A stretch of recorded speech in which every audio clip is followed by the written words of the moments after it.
온 국민의 생명, 목숨을 담보로 NLL 선상에서 2, 3km라고 나와 있더라고요. 보도해 보니까 2, 3km면 정말 육안으로 뭐 2,000m, 3,000m니까 눈으로 다 식별 가능한 지역까지 그렇게 접근을 해서 쏘라 날 잡아 잡수하듯이 그렇게 도발을 유도하면서 온 국민의 생명을 담보로 잡은 그런 무도한 자들입니다.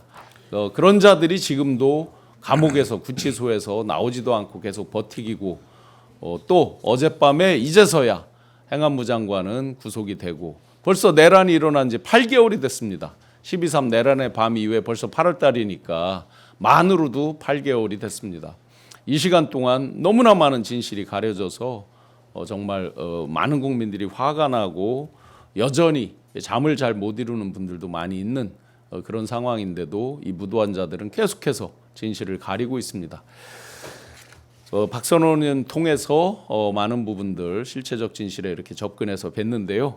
더 또 세부적으로 함께 실체적 진실을 같이 잘 알려주시면서 또 우리가 정확한 판단을 할 수 있도록 또 법원이나 지금 수사하고 있는 특검에서도 많이 참고할 수 있는 내용들을 많이 알려주시고 계신 분 모셨습니다.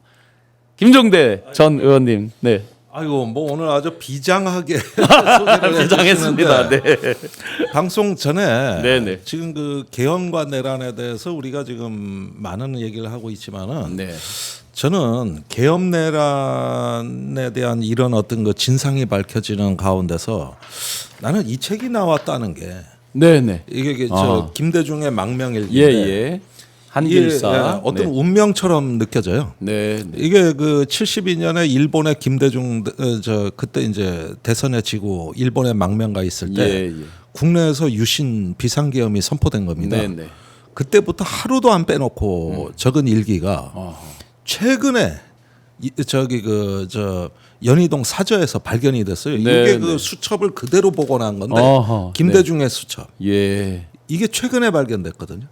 그 그대로 복원된 그 안에 한번 이거 한 부밖에 제작 안 했어요. 원본이 너무 그 낡아가지고 깨알같이 적혀 있죠. 네. 네. 그래가지고 납치 사건으로 그 현해탄을 건너왔지 않습니까? 네. 네. 그게 노상원이가 그 정치인들 수거해가지고 바다에서 선박에서 폭파시켜 버리자고 했던. 그때 그 수법을 벤치마킹해서 나는 이 수첩이 이제 그래서 그 중간에 끊기다가 예. 국내 돌아와서 또 일기를 쓰는데 이게 지금 비상계엄 시기에 우리가 어떤 시기를 지나왔는가 이러는데 일깨워 주는 데는 난 이만한 책이 없다고 보고 네.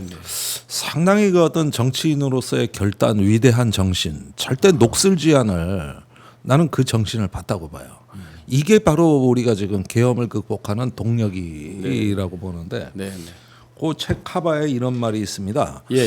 나는 조국과 나의 사랑하는 동포를 위해서 싸우다 쓰러진 패자는 될 망정 독재와 불의 속에 영화를 누리는 승자의 길은 택하지 않을 것이다. 이게 10월 유신을 보면서 자기 다짐을 한 일본에서. 그런데 당시 일기에 보면 여러 비사가 나오는데 그 동교동계 측근인 김목도 의원을 통해서 네. 박정희로부터 회유가 들어왔다. 그 당시에도 그래서 이제 세상이 바뀌었으니 당신한테도 좋은 자리 줄 테니까 우리하고 북이 영화를 누리고 잘 살자. 그 김목도 의원을 회유하는 거. 지금 그때 당시는 의원이 아니라 동교동의 비서였죠. 네네네. 그런 내막까지 해가지고 자세히 나오거든요. 거기에 대한 답으로 예. 나는 비굴한 승자가 되지 않고 어떤 싸우다 쓰러진 패자의 길을 택하겠다. 네네. 이렇게 이제 일기에다 적는. 그러면서 이제 현해탄에서 수장될 뻔한 이러면서 여기 일기에도 나오지만은 나는 6.25 때와 자동차 사고로 2번 죽었을 몸이었다. 네. 그랬는데 하나님이 나를 살려주셨고 이랬는데 내가 저 박정희하고 타협을 해서 이렇게 동포를 배신할 수가 없다. 이러는 40대 김대중의 그 정신세계가 나오는데 야, 우리가 이 정신이 없었으면 지난 내란을 극복할 수 있었을까? 네, 그 DNA가 고스란히 하여튼 우리 지금 민주 시민들께 예. 또 지도자들께 전이 전파가 돼서 그렇습니다. 그래서 난 이 원문 수첩을 보고 아우 진짜 하룻밤 잠을 못 잤어요. 예. 너무나 역시 위대한 정신은 녹슬지 않는다. 네, 그런 면에서 여러분들 한번 좀 이번에 꼭 한번 살펴봐 주시기를. 다시 한번 이렇게 비춰 주셔요. 화면에 혹시 저거 있으면 이게 수첩하고 책하고 수첩이 이렇게 일기가 적혀 있습니다. 네, 이렇게 이렇게 빼곡히 적혀 있는 일기. 네. 이게 이제 최근에 사저에서 발견됐다. 네. 대단하죠. 그리고 문장이 왜 이렇게 정갈해? 아주 반듯하고 정갈하고. 글씨도 그렇고 문장 내용도 그렇고 이거는 고도의 정신이 집중돼서 각성된 인간이 아니면 나올 수 없는 글이에요. 네. 이 저 넋두리나 하고 많은 그런 게 아니라 네. 그 속에서 이제 그 어떤 하나의 빛나는 정신. 나는 이게 바로 그 52년 후에 네. 2024년에 이제 저기 빛의 혁명으로 이어진 한국 민주주의의 서사다. 네. 그래서 얼마 전에 그 우원식 의장을 만났는데 네. 같이 밥을 먹으면서 이제 12.3이 곧 1년이 다가오는데 아무런 어떤 그 자료 수집이라든가 이렇게 어떤 그 기록물을 남기는 의미 있는 노력이 지금 한국 사회에 그러네요. 없는데 백서나 뭐 이런 얘기도 못 들어봤네요. 그냥 청문회 보고서나 나오고 근데 국회가 빛의 혁명의 어떤 중심이었던 그 기관이 이렇게 나간다는 데 대해서는 상당히 좀 위기의식을 느낀다. 이건 역사에 대한 자세가 아닌 것 같다. 네. 그래서 의장실에서는 지금 대책을 세우고 준비를 있습니다. 하고 계신가요? 네. 대책을 세우고 있고 이런 면에서 보면은 이제 넉 달 뒤로 다가온 12.3.1년을 우리가 어떻게 기념하느냐에 따라서 미래 한강 작가의 소년이 온다가 또 탄생할 수도 있고 네네. 서울에 보면 영화가 나올 수도 있고 그렇죠. 그걸 위해서 지금 우리가 인프라 구축을 해주지 않으면 네. 기록물을 제대로 모아주지 않으면 안 된다. 네. 그런데 굉장히 크게 공감하셨어요. 그래서 뭐 아마 좋은 성과가 나오지 않을까 생각해요. 우리 대한민국의 흑역사기도 하지만 또 제대로 기록도 하고 기억 속에 또 가슴 속에 각인을 시켜야 그런 흑역사가 되풀이되지 않는 것이고 또 그것을 새로운 진짜 대한민국으로 가는 전환점으로 승화하시는 에너지가 되기도 한다고 생각을 합니다. 25,000분 이상 뜨겁게 이렇게 댓글 주시는데 많이 들어오셨어요. 네, 그 아직도 집행 중이냐라는 질문이 있습니다. 혹시 스태프진 여러분 뭐 그 집행하는 거 관련해서 속보 들어온 거 없나요?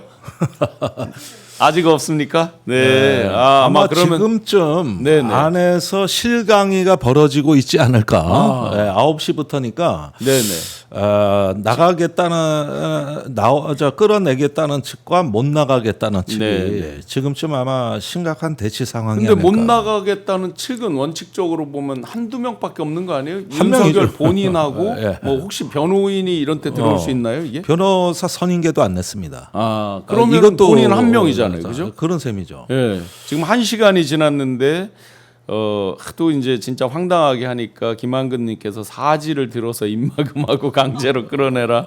이게 보통 우리의 마음이에요. 하도 이제 자범 이상으로 자범처럼 구니까. 그러니까 윤석열은 계엄 해제 의결 못하게 4명이 들어가서 한 명씩 들쳐업고 나와라. 네. 지가 지시한 거 아닙니까? 그랬죠. 네. 죄 없는 사람을 그랬는데. 예. 그럼 죄 있는 자기는 4명이 들어가서 들쳐업고 나오면 안 되나? 뭐 똑같이 해야 살도 하면 좀 되지 빠졌을 않나? 것 같은데. 글쎄 뭐 일단은 한 근수로 따지면 그래도 꽤 나가는 근수인데 그렇죠. 네. 그런데 일단은 뭐 그 정도 들쳐볼 힘이야 뭐 교도관들이 얼마든지 있는 거고 네. 그렇게 보면은 들쳐 업고 나오라고 본인이 지시한 그대로 하면 된다.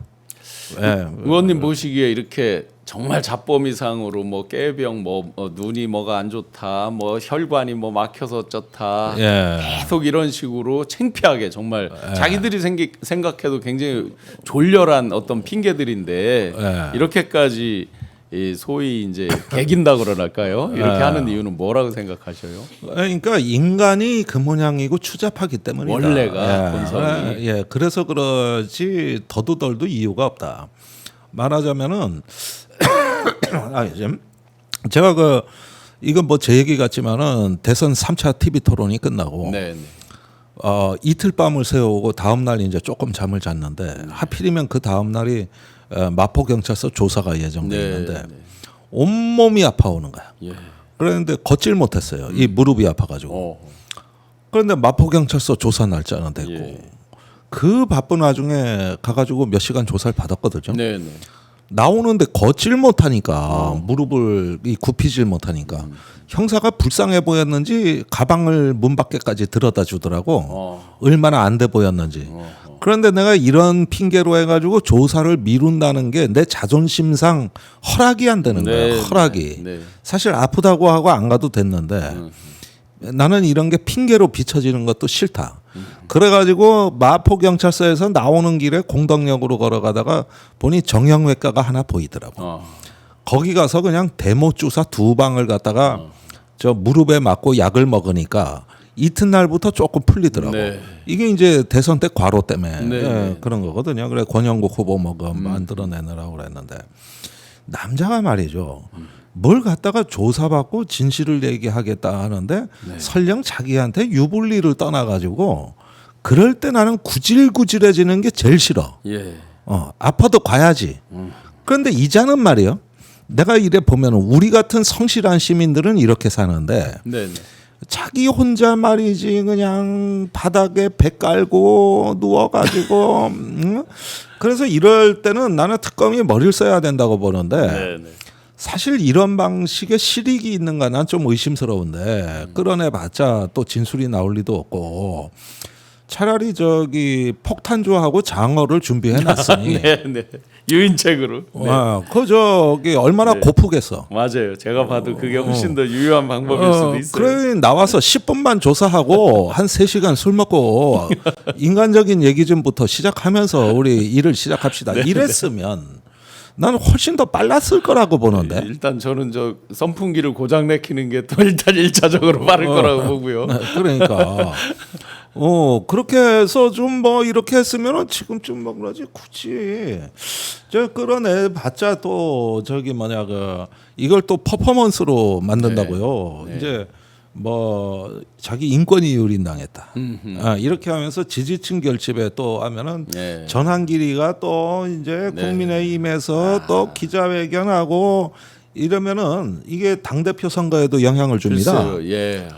나는 윤석열이 저렇게 버티는 이면에는 예. 국민의힘에 쳐들어간 전환길의 목도 있다고 봐요. 네, 그 역할도 네, 있다. 저 국민의힘에 가서 지지받고 있잖아. 네, 네. 난 감옥에서 더 버텨야지. 전환길이 이렇게. 당대표 후보자 면접을 본다고 하니까 그 유력하다고 하는 사람 두 사람이 그렇죠. 면접에 응하겠다. 예. 나는 이런 걸로 또 역이용하는 수가 있기 때문에 사실은 어느 정도는 노력을 하다가 너무 무리는 안 했으면 좋겠어요. 네. 이 끌어낸다는 자체에 대해서 너무 무리하지는 마시고 어쨌든지 간에 그 민낯을 그냥 있는 그대로 보여주고 아마 오늘 바디캠도 장착하고 들어간 것 같아요. 네, 네, 그래야 될 것 같아요. 예. 나중에 헛소리 못 하게. 어디까지 공개될지 모르겠습니다만 영상도 다 남겨놨기 때문에 네, 네. 이후에 어떤 시비가 붙더라도 영상 보고 검증해라. 네, 특검보와 지금 수사관 4분이 가 있다고 하고요. 뭐 정상적으로 집행되면 특검 사무실로 일종의 이제 호송이죠. 데리고 와서 바로 조사를 시작하겠다 이렇게 이제 특검은 밝히고 있습니다. 에어컨은 거가 더 좋아. 그렇죠. 거기가 훨씬 좋은데. 그래서 선풍기를 빨리 고장 내키는 게 빠를 것 그리고 같아요. 저기 조사 끝나면은 저기 장어. 네네. 이렇게 하면은 또 되는 수도 있는데. 네, 27,000분께서 예. 보쌈에 소주로 꼬셔라 폭주 기자님, 쿠키런님 들쳐내라 멧돼지. 네. 푸마님 체증에서 집사 변호사부터 재갈 물려야 하나. 예, 집사 변호사가 계속 시원한 곳에 이제 에어컨 쏠 수 있게 면회를 계속 했으니까. 네. 정말 많은 분들이 얼마나 이게 정말 부끄러운 얘기입니까? 하도 허탈하니까 이런 글쎄. 패러디 같은 재밌는 댓글들로 이렇게 달아주시는데 이게 그냥 단순 재미가 아니라 자본만도 못한 거잖아요, 실제로. 그렇죠. 사실은 윤석열은 이미 실존적으로 무너졌습니다. 네. 그 자기가 갖고 있는 어떤 거 자존감 또 어떤 카리스마는 이거는 이미 무너졌다고 네. 봐야 되고 이제는 스스로 소멸의 위기를 네. 갖다가 체감하지 않을 수가 없는데 미국이 항공모함 끌고 와서 나를 구해줄 거다. 네, 네. 저기 뭐 무슨 무슨 모스탄인가 와서 또 뭐를 마치 트럼프의 메신저처럼. 내가 요즘 어디 유튜브 나가가지고 다른 방송에서 깜짝깜짝 놀랐는데 예. 보수 패널들이 진짜 그렇게 믿는 모양이던데 예. 모스탄은 트럼프의 오른팔이다. 그래서 그 얘기 어디서 들었어요? 나는 그 처음 듣는 얘기인데 근거가 뭐예요? 그러니까 챗GPT에 물어봤대. 그래가지고 그러셨어요. 그게 오른팔은 오른팔인데 의수다. 뗐다 붙였다 하는 그 사람은 일기 트럼프 때 네, 네. 잠시 저기 국제 사법 대사를 했다. 네, 네. 그런데 그게 무슨 자문위원 비슷한 거라면서요? 실질적 지위는. 네. 그런데 그걸 갖고 우려 먹는 건데 이미 저기 떨어져 나간 지가 오래됐는데 붙었다 떨어졌다 하는 게 그게 의수지. 그리고 오른팔 왼팔 하는데 의족이 있고 의수다 그거. 그래가지고 이 미국의 우선주의 연구소 부소장을 이번에 미국 우리 특사단에서 만나는데 윤석열 얘기를 하더라는 거 아닙니까? 그놈도 일기 때 잠깐 있다 나간 놈이다. 예. 그래서 저기 이거 의수의족이다. 어허. 그 죽은 걸 갖고 왜 그렇게 집착하냐 그러니까 처음 듣는가 봐 내 얘기를. 네. 진짜 그렇게 믿어. 어허. 이 사람들이 이렇게 믿고 전환길이 국민의힘 가가지고 윤어게인 외치고 있고. 네, 윤호개인이 거의 완성된 것 같아요. 왜냐하면 면접 보고 실제 여론조사 결과들 지금 나오는 거 보면 뭐 김문수 씨 압도적으로 1등 나오고 있고요. 보니까 예. 당원들 지지도에서. 예. 그래서 그 이렇게 보면은 윤석열은 그저 나를 누군가 언젠가 이렇게 구해줄 네. 제2의 폭동을 기다리며 뭐 소설의 고도를 기다리며라는 소설을 내가 들은 적은 있는데 이렇게 헛된 희망을 기다리다가 이렇게 그 소멸되어가는 김건희는 안 기다려요? 김건희는 면회도 안 가고 돈도 안 대주고 뭐 이런 거 같은데. 그러니까 네네. 이제 그 건이여 나는 어이해야 하는가 이게 이제 그 항우가 예, 그 유방의 군대에 포위돼서 사면 초갈 듣고 예. 마지막으로 애첩 우위하고 술을 우위. 마시거든. 네네. 그때 지은 씨가 역발상 기계세. 예. 저기 힘은 태산을 뽑아버릴 만큼 네. 뭐 어쩌고 그랬는데 그 저기 명마그 뭐 적토마인가 뭔가 이 명마는 더 이상 달리지 않는구나. 네. 우희여 나는 어찌해야 하는가. 이게 마지막 시거든. 네네. 그런데 그게 이제 현대적으로 재현이 돼서 건이여 나는 어찌해야 하는가. 그래서 무슨 역발상 기계세요. 무슨 뭐 항우 그 흉내내다가 이제 이렇게 되는데 근데 문제는 술이 없네. 술도 없네 진짜. 그런데 그게 문제네 그거. 예.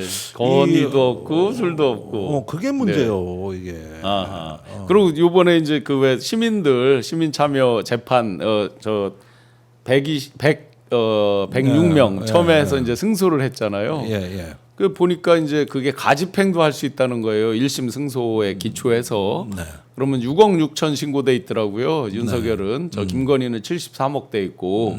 그래서 김경호 변호사가 새로 하는 데는 이제 김건희까지 집어넣어서 하고. 그러면 이제 그 재산도 다 압류 가압류 가집행 등등으로 이제 지금 묶여져 버리고. 글쎄 그럴 가능성이 있는데 불복을 해서 항소를 하고 이제 법원에 공탁을 해서 재산을 지키려고 하겠죠. 뭐 항소하겠죠. 네. 예, 그래서 그거는 조금 두고 봐야 네네. 됩니다. 그럼 이건 또 실제 재산을 뺏는 것보다는 일단은 상징적 의미가 있어 보입니다. 그래서 사실은 또 그 감옥에도 돈이 필요하기 때문에 네네. 그 잘 관리하셔야 될 것 같아요. 지금 보니까 그 전환길에 면접에 응하겠다. 그 응했던 장동혁 씨가 당 대표가 본인이 되면 윤석열 면회를 하겠다 하면서 이제 점점 일종의 이제 선명성이겠죠. 극우 선명성을 네. 계속해서 보여주고 있습니다. 그러니까 이제 윤희숙 씨가 다양성 차원에서 전환기를 품자 그거는 히틀러 스탈린도 품자는 것이냐라고 이제 자기 자체 내부적으로 이제 엄청난 싸움이 벌어지고는 있는데요. 뭐 거기서 어떤 혁신의 노력이나 이런 것들은 전혀 보이지는 않고. 그런데 윤희숙의 혁신전당대회안이 부결되는 순간 끝났죠. 예. 이번에 본경선은 당원 80%, 일반 국민 여론 20%니까 네네. 윤희숙은 그거 필요 없다. 다 국민이 뽑자. 네네. 이렇게 했는데 그 혁신안이 부결된 순간 이제 혁신은 물 건너갔는데 자꾸 이렇게 국민의힘에서 혁신이 만들고 이럴 필요가 없어요. 특검이 다 해줘. 그렇죠. 지금 이제 권성동, 뭐 윤상현, 이철규, 뭐 벌써부터 이거 특검 목록에 들어가 있는 사람들 아닙니까? 그다음에 이제 공관위 위원들한테도 수사가 확산될 거고 이렇게 보면은 혁신의 기본은 인적 청산인데 네네. 그 인적 청산을 왜 힘들게 하냐 이거요. 특검이 다 해주는데. 다 그분들이거든요. 그러네요. 정부, 국민의힘 의원들. 그래서 특검에 대해서 방탄만 안 하면 돼요. 그러네요. 괜히 뭐 불체포 특권 내세우지 말고 이럴 때 법적으로 책임질 분은 책임져라. 이렇게 당 지도부가 하면은 혁신은 자기 손에 피 안 흘려도 되거든. 그랬는데 이제 이걸 자꾸 방탄 내지는 정치보복 프레임으로 몰고 가게 되면은 이게 바로 그 혁신을 저해하는 그 전선이 되는 거거든요. 그래서 제 생각엔 그래요. 이제 혁신한다는 말 좀 하지 마. 특검이 다 해줄게. 그대로만 가면 돼. 댓글에 체포 완료한 듯 이런 댓글들이 있는데 아직 그 체포를 완료했다는 소식은 안 나온 거죠? 현재 아직 집행하고 있는 것 같아요. 혁신에 대한 노력의 전제가 일단 그 내란에 대해서도 인정 안 하는 사람이 지금 뭐 수두룩한데 내란 잔당들이 그걸 못 받아들이고 인정도 안 하고 또 내란과 탄핵의 찬반을 또 분리해서 또 헛소리를 하고 하는 사람들이 부지기수인데요. 그런 집단에서 혁신을 한다. 살갗을 자기 스스로 벗긴다. 도저히 뭐 이건 믿기지가 않습니다. 그래서 혁신은 껍질을 바꾸는 건데 껍데기 바꿔봤자 그 껍질이 그 껍질이고 뼈를 바꿔야 돼. 그래서 골신. 혁신이 아니라 골신. 골신을 해야 된다 저기는. 이게 껍질 뭐하러 바꿔 그걸 하지 말고 아예 뼈다구를 다시 왜 쇠로 된 거 있잖아 왜. 그런 걸로 철심 박는 거. 철심 박는 걸로 뼈를 바꿔야 된다. 하기서 그 국민의힘에서 혁신자 들어가는 위원회 띄운 게 아마 뭐 대충 근자 10년 동안에 뭐 10번 안 되겠어요? 그렇죠. 최근에도 김용태, 안철수 이어서 유니스까지 가면 함흥차사요. 그렇죠. 가면 함흥차사요. 그리고 무슨 18분짜리가 있어 그래. 그렇죠. 그럼 본인이 또 당 대표를 나온다고 하고 대단히 혁신적으로 사퇴하셨어요. 어떻게 아주 사태도 혁신적이냐 그래? 이들의 그 지금 이제 구치소 장면 계속 보여드리고 있는데요. 안에서 아직도 버티고 있는 것 같습니다. 특검 사무실 앞에도 지금 분주하게 돌아가는 것 같고. 그런데 이제 이 가장 그 구치소에 들어가게 된 원인 내란. 내란 중에서 최근에 이제 핫 이슈가 되고 있는 또 아파치 헬기, NLL에 뭐 2, 3km 접근. 또 지금 오늘 보니까 이보형이라고 초대 드론 사령관 이분 이름이 최근에 또 거론된 적이 있습니다. 카이 어떤 건 때문에 이보형이라는 초대 드론 사령관을 지금 일종의 이제 참고인으로 평양 무인기 작전 조사에 소환을 한다라고 되어 있습니다. 초대 드론 사령관 임기를 보니까요 이분이 8개월을 남겨둔 상태에서 잘렸죠. 그렇더라고요. 그리고 김용대 육사 48기 이번에 이제 내란 사태 핵심 기수입니다. 여인영 방첩사령관하고 이진우 수방사령관 동기입니다. 그 사람으로 교체됐습니다. 저희 고등학교 동기들이 기수입니다. 맞아요. 그런데 저 과정에서 이제 조사의 핵심은 뭐냐면은 굉장히 설립자고 사령부 그다음에 전문성이 있는 사령관이 전혀 전문성이 없는 64 48개 그것도 정상 진급을 한 게 아니라 임기제 진급이라는 특혜 제도로 연거푸 2번을 진급한 네. 이런 김용대가 와가지고 오자마자 용산에 보고한다고 그 북파 TF를 만들어서 네. 그 드론 작전 계획을 수립한 건데 이 과정에서 인사부터가 문제라는 거죠. 네. 그런데 그 김용대는 원래 포병으로 그 장교 인간을 했다가 보병한테 치여가지고 중2 때 항공병과로 전과를 했다가 특이한 경력이네요. 그러니까 그것도. 늦게 항공병과에 들어가 거기서 동기들한테 또 치여가지고 아하. 대령 진급도 기적이라 그랬어요. 네. 그런데 지난 정부에서 이제 특별히 특혜를 받아가지고 어떤 헬기 사업단의 단장을 맡으면서 부하를 했는데 윤석열 정부에서 임기제 진급이라는 이게 한 번 이상 못하게 법으로 돼 있는 걸 네. 2번 시켜가지고 그리고- 원스타 투스타를 다 그렇게 진급해서 이렇게 보내다 보니까 진급 컴플렉스가 강한 지휘관 이런 사람들이 성운이 이제 망극하여이다 뭐 그렇죠. 그 배어 있겠네요. 예. 저는 이번에 이걸 갖다 저도 최근에 책을 하나 쓰고 있습니다만은 이번에 내란 세력 공동체의 특징을 컴플렉스 낙수 효과라 그럽니다. 대통령 스스로가 10% 지지율에 허덕이는 컴플렉스고 네네. 이게 낙수 효과처럼 떨어졌는데 그게 김용현 장관과 사령관들한테 네네. 퍼지는 전부 다 진급 컴플렉스가 네네. 있는 사람들이에요. 그래서 지금 뭐 말씀 주셨듯이 이 많은 사람들이 그런 얘기를 했어요. 이 핵심으로 참여해서 엘리트들, 에이스들은 안 쓰고 조금 뭐 대다수에 대해서 저기는 아니지만 요 핵심으로 참여한 사람들만 봐도 면면이 나오듯이 이 소위 이제 B급, C급 네. 이런 저기들을 쓴다. 네. 이 얘기가 많이 돌았죠. 그 사람들은 부대 안에서 전문성 있게 부하들하고 참모들하고 소통하는 것이 아니라 오로지 위만 바라봅니다. 그렇죠. 그래야만 생존하는 네. 거죠.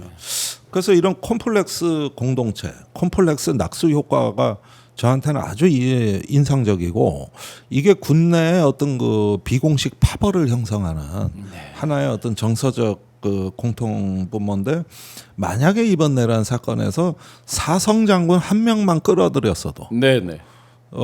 조금 양상이 달랐다. 사성 장군은 이제 전략적 단위로 네네. 이렇게 국가적인 걸 통찰하잖아요. 예. 근데 여기 나온 쓰리스타들하고 김용대 사령관은 일종의 어떤 그 군사 용어로 작전 단위입니다. 네. 전략 단위가 아니에요. 네. 실행하고 움직이는. 예. 네. 그래서 군단급 이하는 작전의 단위라 그러지 예. 전략의 단위라고 안 그러거든요. 근데 그 수준에서 내란이 기획된 거다.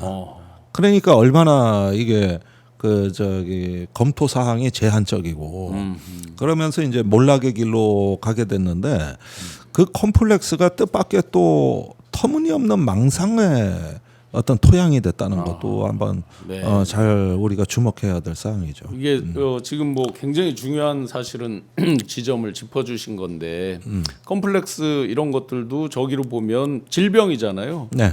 정신병의 일환으로 칠 정도로 요즘 중하게 보는데 그런 사람들이 집단적으로 모여서 대한민국의 질서를 완전히 무너뜨리고 전복을 시키려고 한 전복시킨 거죠. 사실은 친위 쿠데타로 그렇죠. 기존 질서를 다 무너뜨리고. 예. 예. 그러니까 이제 당랑거철이란 말이 있지 않습니까? 네. 사마귀가 지가 힘이 제일 센 줄 알고 네. 앞발을 쳐드는 그런 식의 어떤 무모함이 있었는데 이게 망상 속에서는 가능해 보이고 더군다나 윤석열이 이제 그 자기를 중심으로 세상은 돌아갈 거라는 일종의 천동설을 믿고 있다. 네. 윤동설이네요. 윤동설. 윤동설이죠. 예. 저 김동설일 수도 있어요. 김건희를 중심으로. 그러니까 그렇참 하여간 참 오픈 일입니다. 네. 그 지금 이제 실체적 진실이 여기까지 가려졌는데도 왜 군 같은 경우에요. 그 기존에 왜 내가 정말 후배들 보기 민망해서 나 옷 벗겠다. 정말 초에 묻히겠다. 정말 부끄럽다 역사 앞에. 이런 군인들 참군인들 이런 게 왜 21세기 첨단에 한 명도 안 보입니까 그게? 그러니까 그런 군인들을 배제시키고 출세와 진급에 목마른 자들만 골라서 이렇게 하다 보니까 묘하게 부지불식간에 이제 사태가 지나갔는데 제가 최근에 이제 검찰 특수본 자료들을 입수해 가지고 한 진술서를 370건 정도 분석이 시작을 했는데 네. 이게 거의 한 10,000페이지 돼요. 그런데 2달간 거의 노가다를 하다시피 예. 했는데도 아직 반도 소화를 못했거든요. 네. 이게 연말이나 돼야 이제 정리가 다 끝나는데 이게 저한테는 아주 고된 일이라고. 네. 이 기록물을 남긴다는 게 얼마나 힘든 일인지 몰라요. 근데 이 작업을 하면서 제가 불현듯 깨달은 게 있어요. 대령들 장군들 진술서를 우리가 많이 주목하는데 중요 네. 인물이라고 의외로 볼 게 없고 아, 대위 소령들의 진술서가 참 기가 막힌 거야. 현장에 직접 투입됐던 분들. 투입도 됐고 지휘부에도 있죠. 예. 뭐 부관, 전속 부관 이런 경우도 3스타 밑에 대위가 그 부관을 하니까 의외로 많이 알죠. 예. 그런데 이 기득권에 물들지 않은 군복무 기간이 10년 미만의 단기 복무자들, 대위 소령 같은 초급 간부들의 진술서가 너무 훌륭한 거야. 네. 그래서 이거 무시하면 안 되는 거야. 이 사람들은 선입관이었기 때문에 보고들은 그대로 네. 얘기를 하더라는 거죠. 근데 이 사람들이 이렇게 얘기를 했기 때문에 3스타가 분 거예요. 네. 네 밑에 부관은 이렇게 얘기하는데 왜 아니라 그래요? 네, 검사가 그러면 그 부관물이 사실은 맞습니다 하면서 털어놓는 거예요. 네. 이렇게 해서 이게 진상이 밝혀지는 거는 이 중하위에 그래도 생각이 똑바로 박힌 장교들이 위에서 명령을 뭐 의원 체포해라, 뭐 문부수고 들어가라, 총을 쏴서라도 들어가라 이런 명령을 갖다가 현장에서 전달받고 부하들한테는 그 명령을 전달 안 해버린 겁니다. 네. 그런 게 이제 김형기 특전대대장이라든가 네. 조상현 수방사 네. 경비단장이라든가 이런 현장 지휘관들 또 저기 민주당사에 출동하라 그랬더니 당산역에서 멈춰버린 조 무슨 중령 네. 그다음에 저기 방첩사에서 여론조사 꽃으로 출동을 시킨 네. 가다가 우리는 한강다리를 넘지 않는다. 네. 이러면서 잠수교 남단에서 예. 계엄이 해제될 때까지 대기했던 그 사이버 보안실장 이런 중하위 장교들이 증언이 너무 똑똑하고 생각이 이게 정직하고 바른 거예요. 네. 나는 군의 희망이 그 사람들이라고 봐요. 그분들의 증언이 없었더라면 여기까지 수사가 안 돼요. 네. 다 은폐됐을 겁니다. 어허. 전부 다. 그런데 이제 그렇게 진술을 하는 이유도 계엄이 해제되고 나서 또 증거를 인멸하는 지휘관한테 분노해가지고 네. 지휘관이 인멸한 증거를 자기가 되살리고 잊어버릴까봐 메모를 남기고. 메모하고. 네. 이랬던 연관 위관급 장교들의 처절한 어떤 노력이 없었더라면은 사령관들 선에서 100% 은폐됐다. 제가 지하철에서 우연히 그리움만 쌓인의 그 가수 여진 씨를 뵀는데 어떤 말씀을 하시다가 엘리트들의 허상에 대한 걸 아주 강하게 얘기하시더라고요. 실제로 이제 엘리트들이 다 기득권이 돼 있고 그 기득권은 자기들이 구축해 놓은 그 기득권을 더 강화하는 데만 관심 있고 밑에 현장에서 벌어지고 이런 걸 개무시하고 막 이런 것들이 이제 수도 없이 있잖아요. 그래서 지금 이렇게 저도 이제 긴장되는 날들을 몇 개월을 보내오면서 실체적 진실을 이렇게까지 가리고 지연시키고 할 수 있는가? 어찌 대한민국 이 정도로 지금 기득권이 견고하게 그걸 블로킹하고 이렇게 할 수 있었는가에 대한 굉장한 회의감이 많이 들거든요. 네. 그런 점에서는 일단은 우리가 다음 청년 장교들을 잘 격려하고 응원해서 이 사람들이 이제 선배들하고 단절하고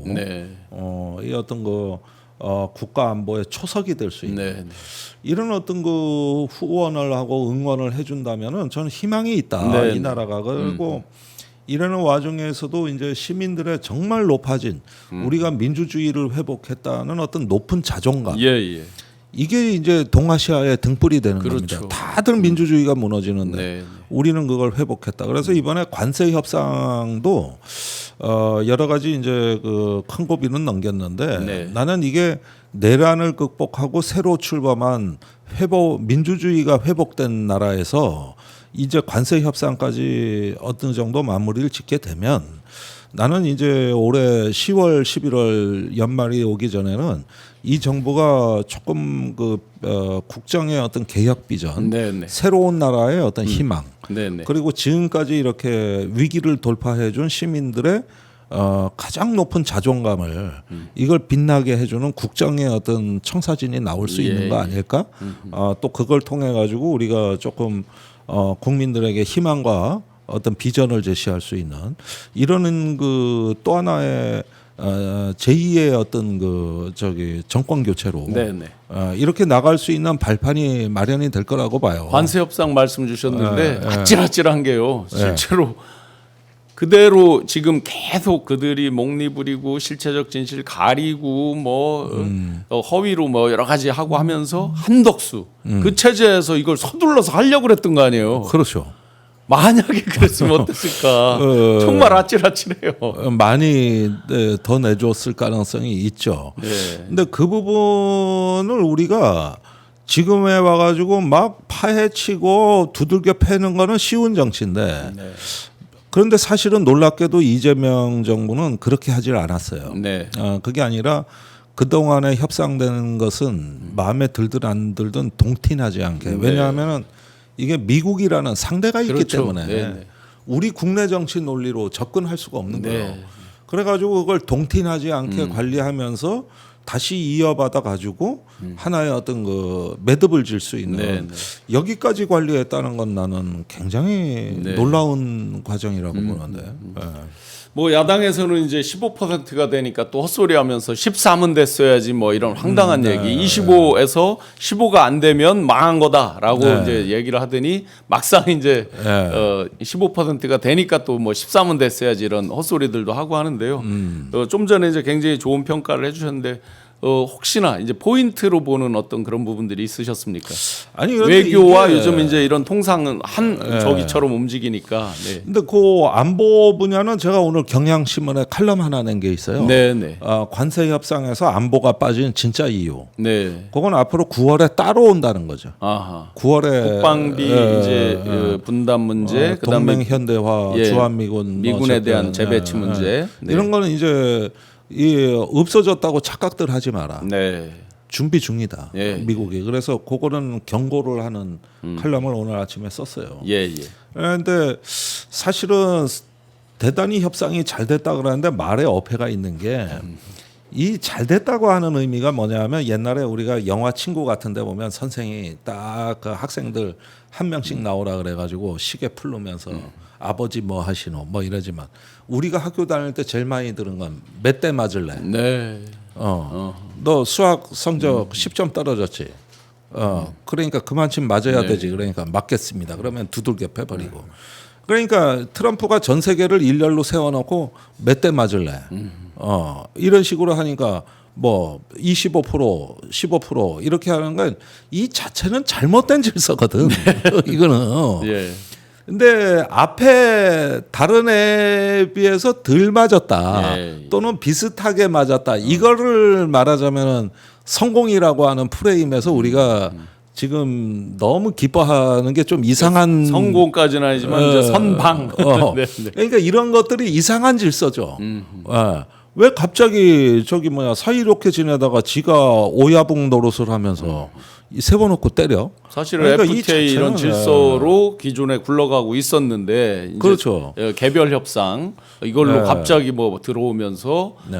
진짜 지금 말씀대로 엄석대 하듯이 자기 그렇죠. 반에서 그냥 애들 삥 뜯듯이 그런 이제 새로운 질서를 스스로 그렇지. 만들어낸 거죠 미국이. 그렇죠. 그런데 우리가 이제 힘은 약하고 그러니 그 질서 자체를 어찌할 수가 없고 두 번째는 모든 논의가 전개되는 프레임이 기업을 살리기 위해서 우리 국민들이 얼마나 희생을 해야 할까 이런 프레임으로 갔다는 겁니다. 자동차 지키고 네. 반도체 지키고 이러려니까 우리가 뭘 내줄까? 즉 내주는 거는 이제 국민 전체가 책임을 지는 거고 예. 얻는 거는 기업이 얻는 거거든요. 그러니까 이런 어떤 그 질서는 사실 공정하지도 않을 뿐만 아니라 정의롭지도 않고 또 법치의 질서도 아니고. 네.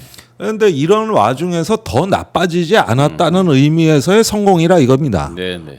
그런데 이거는 내년에 네. 미국의 7월에 중간 선거가 있고 또 트럼프 지지율이 계속 떨어지니까 그때 가서 트럼프가 쫄딱 망하기만을 바라는 게 차라리 나을 것 같아요. 우리가 통제할 수 없는 거거든요. 그래서 제 생각에는 문영배 헌법재판관을 미국으로 보내자. 네. 그래서 미국 전역을 순회 강연을 시켜서 네. 한국에서는 이렇게 탄핵했다. 그리고 원하신다면 아예 헌법재판소 자체를 수출해 버리자. 그래가지고 미국은 뭐 상원에서 하지만 상원에서 하죠. 미국은. 상원 의원을 대상으로 네. 문영배 재판장이 강연을 해야 된다고 저는 강력히 주장을 하는 바입니다. 나는.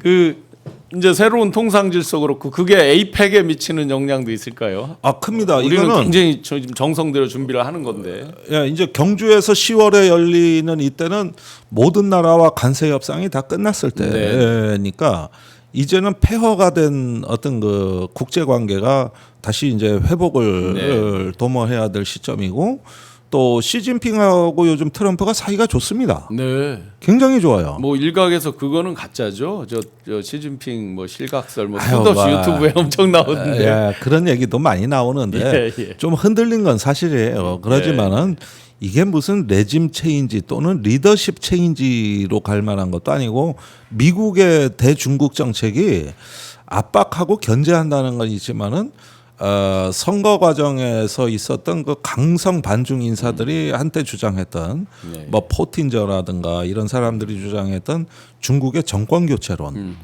요거는 안 하겠다고 미국 스스로가 공식화했고 그 다음에 중국에 대한 반도체 수출이 재개가 됐고 그 다음에 관세 협상이 계속 유예되고 있습니다. 그러면서 시진핑에 대해서 트럼프가 계속 칭찬을 하고 있거든요. 그러니까 중국하고도 그런 어떤 그 파국을 도모하기엔 부담이 너무 커져서 이게 적대적 공존 관계로 진입을 한 거거든요. 그래서 시진핑이 이번에 10월에 경주에 에이펙에 오겠다고 알려놓은 상황이다 보면은 뭐 심지어 트럼프가 뭐 중국을 가서 회담을 하고 뭐 이렇게 넘어오는 같이 뭐 비슷한 시기에 넘어오는 그 얘기도 나오더라고요. 이제 옛날에 우리가 그 냉전 시대에 88년에 서울 올림픽이 동서가 만나는 아주 그 대단한 계기 아니었습니까? 이때부터가 나는 냉전의 종식 흐름으로 갔다고 봐요. 그런데 경주에서 이번에 다 모인다. 이거는 나름대로 이제 갈라진 세계가 다시 이제 협력을 모색하는 중요한 모멘텀인데 이게 경주에서 개최가 된다. 매우 적절하고 절묘한 시점이다. 김정은은 어떨까요? 지금 김여정이 거기는 남측에서 뭐라고 얘기하든지 우리 관심 없다 막 하고 대신 뭐 트럼프하고는 우호적이고 좋은 관계다 하고 막 하는데 김정은은 어떨까요? 김정은을 초대해서 올 수 있을까요? 아니 근데 김정은은 못 옵니다. 여기는 못 와요. 굉장히 우리가 그런 얘기를 쉽게 하는데 오고 싶어도 그들의 체제가 이런 어떤 그 변화의 충격을 받아들이기엔 유연하지 못합니다. 제가 탈북자들 만날 때 최근 몇 년간 가장 인상 깊게 들은 얘기가 자기들이 제일 충격받은 건 문재인 대통령이 그 2018년에 평양 능라도 경기장에서 8만 명의 군중을 많았고 15분간 연설했거든요. 그게 제일 충격이었대요. 그때는 진짜 세상이 바뀌는 줄 알았대. 북에서. 진짜 세상이 바뀌는. 우리가 저기 남한 대통령 연설을 듣고 있네. 근데 박수 치고 울고 막 그랬을 때 진짜 세상이 바뀌는 줄 알았다. 근데 그 뒤에 다시 안 좋아지더라.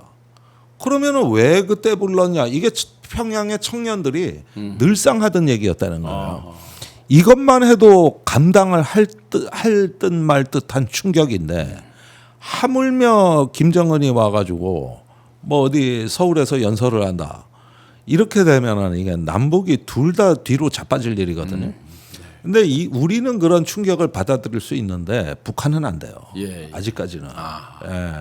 그래서 그때 그 충격이 오히려 나중에 오히려 거꾸로 단속하고 통제하느라고. 어허. 이제 한번 풀어줬다가 이제 너무 이게 충격을 줘나니까 이제 이걸 또 설명을 해야 될 거 아닙니까? 그래서 적대적 두국가론이 나온 겁니다. 이게 훗날 이렇게 보니까 너무 빨리 가는 것도 감당을 할 만해야 그게 그렇죠. 생산적 변화로 연결되는 건지 이게 그냥 충격을 주는 이 지진을 일으키는 정책은 겉은 단기적으로는 그럴싸한데 뒤에 보면 개털되더라고. 그래서 요즘 이제 뭐 남북에 대한 관광 교류 이런 것들을 다시 이제 재개한다 그렇죠. 여러 이제 논의들이 그런 정도면 되죠. 그것도 들뚱말뚱이에요, 사실은.